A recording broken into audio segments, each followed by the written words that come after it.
नमस्कार प्रिय भक्तगणों, आज आप सभी सुनेंगे शिवरात्रि व्रत की मशहूर शिकारी की कथा।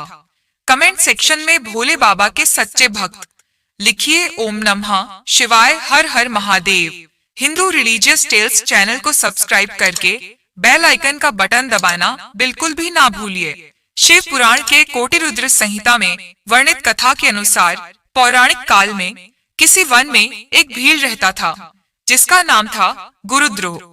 उसका कुटुंब बड़ा था तथा वह बलवान और क्रूर स्वभाव का होने के साथ ही क्रूरतापूर्ण कर्म में तत्पर रहता था। वह प्रतिदिन वन में जाकर मृगों को मारता और वहीं रहकर नाना प्रकार की चोरियां करता था। उसने बचपन से ही कभी कोई शुभ कर्म नहीं किया था। इस प्रकार वन में रहते हुए उस दुरात्मा भील का बहुत समय बीत गया। तदनंतर एक दिन बड़ी सुंदर एवं शुभ कारक शिवरात्रि आई, किंतु वह दुरात्मा घने जंगल में निवास करने वाला था, इसलिए उस व्रत को नहीं जानता था। उसी दिन उस भील के माता पिता और पत्नी ने भूख से पीड़ित होकर उससे याचना की, वनेचर हमें खाने को दो।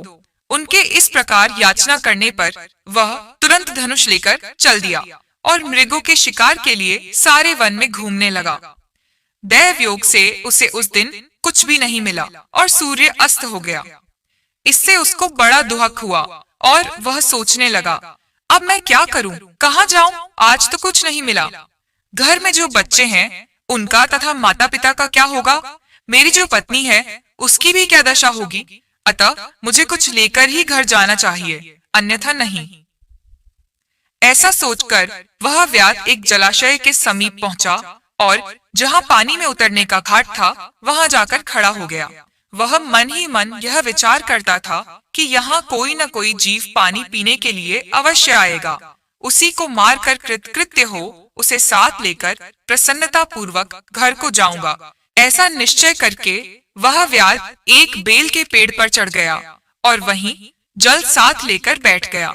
उसके मन में केवल यही चिंता थी कि कब कोई जीव आएगा और कब मैं उसे मारूंगा। इसी प्रतीक्षा में भूख प्यास से पीड़ित हो वह बैठा रहा। उस रात के पहले पहर में एक प्यासी हरिणी वहां आई जो चकित होकर जोर जोर से चौकड़ी भर रही थी। ब्राह्मणों, उस मृगी को देखकर व्याध को बड़ा हर्ष हुआ और उसने तुरंत ही उसके धवे ये अपने धनुष पर एक बाण का संधान किया। ऐसा करते हुए उसके हाथ के धक्के से थोड़ा सा जल और बिल्वपत्र नीचे गिर पड़े। उस पेड़ के नीचे शिवलिंग था। उक्त जल और बिल्वपत्र से शिव की प्रथम प्रहर की पूजा संपन्न हो गई। उस पूजा के महात्म्य से उस व्याध का बहुत सा पातक तत्काल नष्ट हो गया। वहां होने वाली खड़खड़ाहट की आवाज को सुनकर हरिणी ने भय से ऊपर की ओर देखा।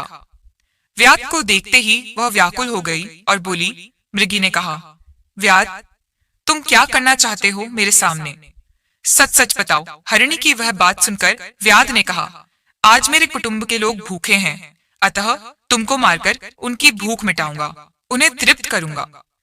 व्याध का वह दारुण वचन सुनकर तथा जिसे रोकना कठिन था, उस दुष्ट भील को बाण ताने देखकर मृगी सोचने लगी कि अब मैं क्या करूं, कहां जाऊं, अच्छा कोई उपाय रचती हूं।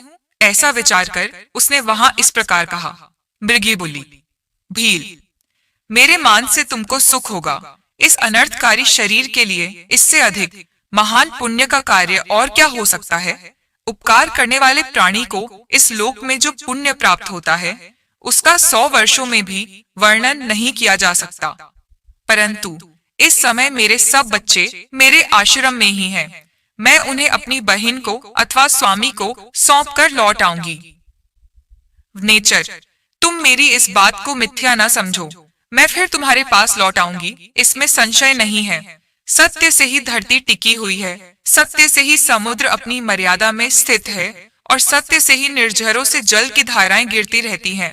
सत्य में ही सब कुछ स्थित है।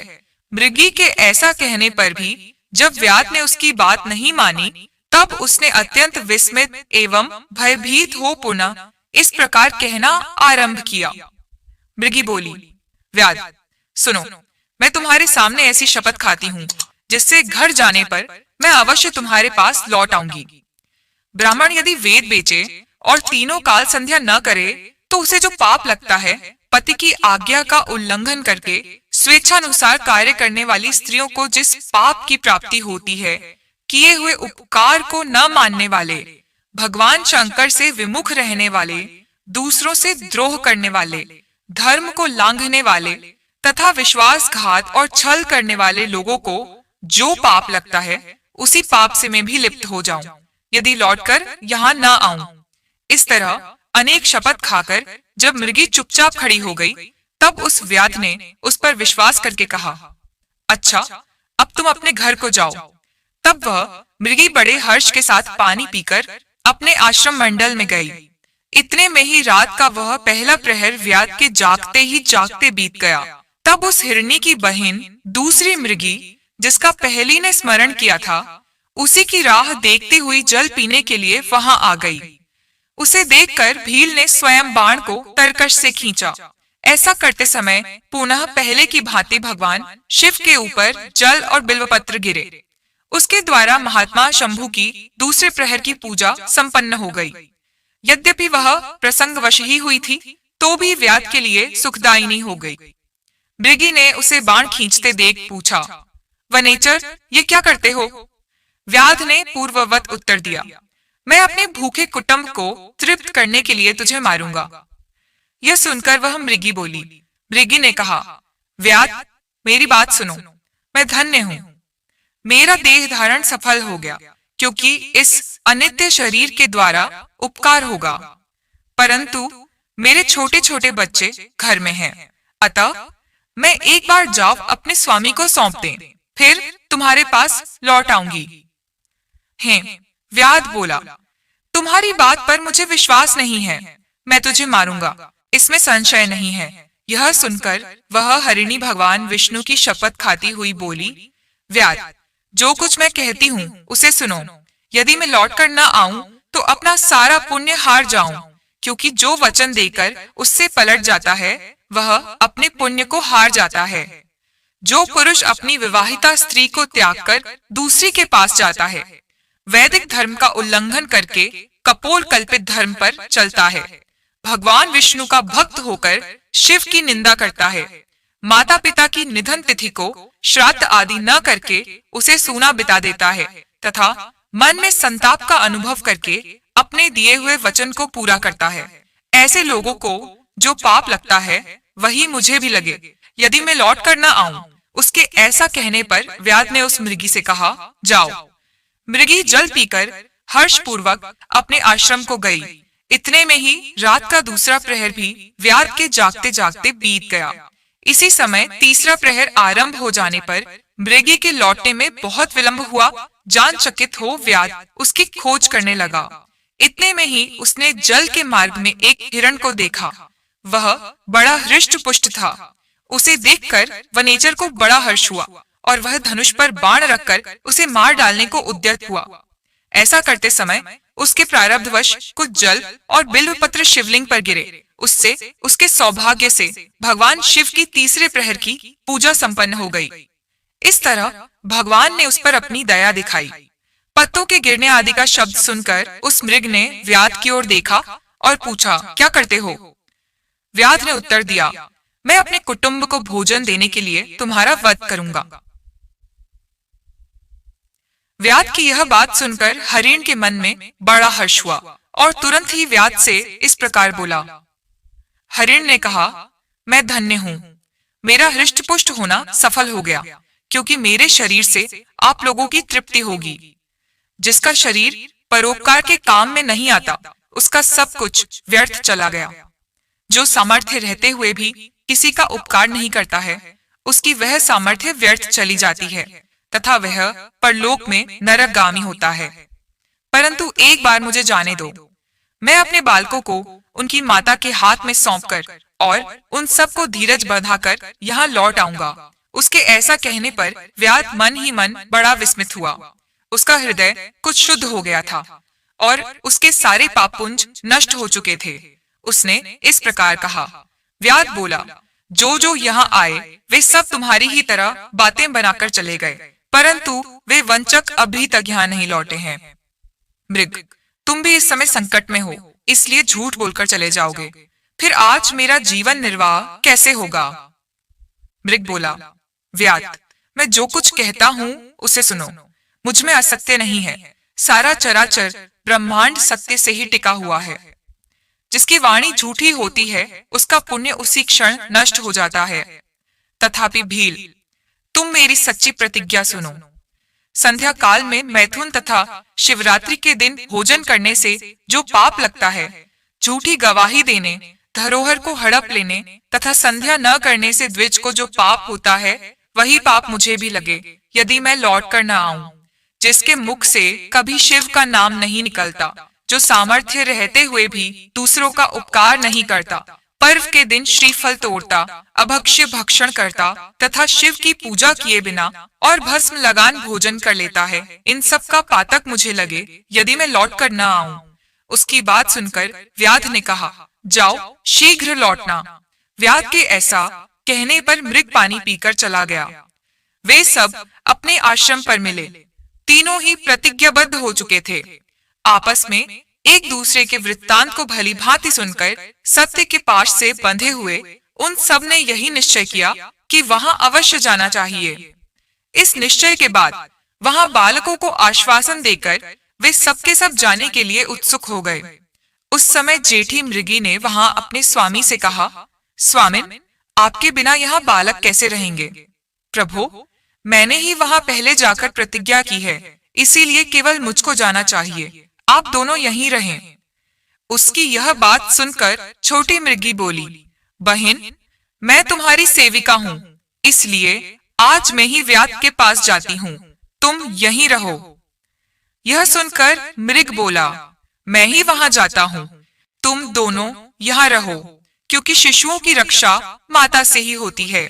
स्वामी की यह बात सुनकर उन दोनों मृगियों ने धर्म की दृष्टि से उसे स्वीकार नहीं किया। वे दोनों अपने पति से प्रेम पूर्वक बोली, प्रभु, पति के बिना इस जीवन को धिक्कार है। तब उन सबने अपने बच्चों को सांत्वना देकर उन्हें पड़ोसियों के हाथ में सौंप दिया और स्वयं शीघ्र ही उस स्थान को प्रस्थान किया जहां वह व्याध शिरोमणि उनकी प्रतीक्षा में बैठा था। उन्हें जाते देख उनके वे सब बच्चे भी पीछे पीछे चले आए। उन्होंने यह निश्चय कर लिया था कि इन माता पिता की जो गति होगी वही हमारी भी हो। उन सबको एक साथ आया देख व्याध को बड़ा हर्ष हुआ। उसने धनुष पर बाण रखा। उस समय पुनः जल और बिल्वपत्र शिव के ऊपर गिरे। उससे शिव की चौथे प्रहर की शुभ पूजा भी संपन्न हो गई। उस समय व्याध का सारा पाप तत्काल भस्म हो गया। इतने में ही दोनों मृगियाओं और मृग बोल उठे, व्याध शिरोमणे, शीघ्र कृपा करके हमारे शरीर को सार्थक करो। उनकी यह बात सुनकर व्याध को बड़ा विस्मय हुआ। शिव पूजा के प्रभाव से उसको दुर्लभ ज्ञान प्राप्त हो गया। उसने सोचा, ये मृग ज्ञानहीन पशु होने पर भी धन्य है, सर्वथा आदरणीय है, क्योंकि अपने शरीर से ही परोपकार में लगे हुए हैं। मैंने इस समय मनुष्य जन्म पाकर भी किस पुरुषार्थ का साधन किया। दूसरे के शरीर को पीड़ा देकर अपने शरीर को पोसा है। प्रतिदिन अनेक प्रकार के पाप करके अपने कुटुंब का पालन किया है। हाय, ऐसे पाप करके मेरी क्या गति होगी, अथवा मैं किस गति को प्राप्त होऊंगा। मैंने जन्म से लेकर अब तक जो पातक किया है उसका इस समय मुझे स्मरण हो रहा है। मेरे जीवन को धिक्कार है, धिक्कार है। इस प्रकार ज्ञान संपन्न होकर व्याध ने अपने बाण को रोक लिया और कहा, श्रेष्ठ मृगो, तुम जाओ, तुम्हारा जीवन धन्य है। व्याध के ऐसा कहने पर भगवान शंकर तत्काल प्रसन्न हो गए और उन्होंने व्याध को अपने सम्मानित एवं पूजित स्वरूप का दर्शन कराया तथा कृपा पूर्वक उसके शरीर का स्पर्श करके उससे प्रेम से कहा, भील, मैं तुम्हारे व्रत से प्रसन्न हूँ, वर मांगो। व्याध भी भगवान शिव के उस रूप को देखकर तत्काल जीवन मुक्त हो गया और मैंने सब कुछ पा लिया, यो कहता हुआ उनके चरणों के आगे गिर पड़ा। उसके इस भाव को देखकर भगवान शिव भी मन ही मन बड़े प्रसन्न हुए और उसे गुह नाम देकर कृपा दृष्टि से देखते हुए उन्होंने उसे दिव्य वर दिए। शिव बोले, व्याध, सुनो, आज से तुम श्रृंगवेरपुर में उत्तम राजधानी का आश्रय ले दिव्य भोगों का उपभोग करो। तुम्हारे वंश की वृद्धि निर्विघ्न रूप से होती रहेगी। देवता भी तुम्हारी प्रशंसा करेंगे। व्याध, मेरे भक्तों पर स्नेह रखने वाले भगवान श्री राम एक दिन निश्चय ही तुम्हारे घर पधारेंगे और तुम्हारे साथ मित्रता करेंगे। तुम मेरी सेवा में मन लगाकर दुर्लभ मोक्ष पा जाओगे। इसी समय वे सब मृग भगवान शंकर का दर्शन और प्रणाम करके मृग योनि से मुक्त हो गए तथा दिव्य देहधारी हो विमान पर बैठकर शिव के दर्शन मात्र से शाप मुक्त हो दिव्य धाम को चले गए। तब से अर्बुद पर्वत पर भगवान शिव व्याधेश्वर के नाम से प्रसिद्ध हुए, जो दर्शन और पूजन करने पर तत्काल भोग और मोक्ष प्रदान करने वाले हैं। महर्षियों, वह व्याध भी उस दिन से दिव्य भोगों का उपभोग करता हुआ अपनी राजधानी में रहने लगा। उसने भगवान श्री राम की कृपा पाकर शिव का सायुज्य प्राप्त कर लिया। अनजान में ही इस व्रत का अनुष्ठान करने से उसको सायुज्य मोक्ष मिल गया। फिर जो भक्ति भाव से संपन्न होकर इस व्रत को करते हैं, वे शिव का शुभ सायुज्य प्राप्त कर लें। इसके लिए तो कहना ही क्या है। संपूर्ण शास्त्रों तथा अनेक प्रकार के धर्मों के विषय में भली भांति विचार करके इस शिवरात्रि व्रत को सबसे उत्तम बताया गया है। इस लोक में जो नाना प्रकार के व्रत, विविध तीर्थ, भांति भांति के विचित्र दान, अनेक प्रकार के यज्ञ, तरह तरह के तप तथा बहुत से जप हैं, वे सब इस शिवरात्रि व्रत की समानता नहीं कर सकते।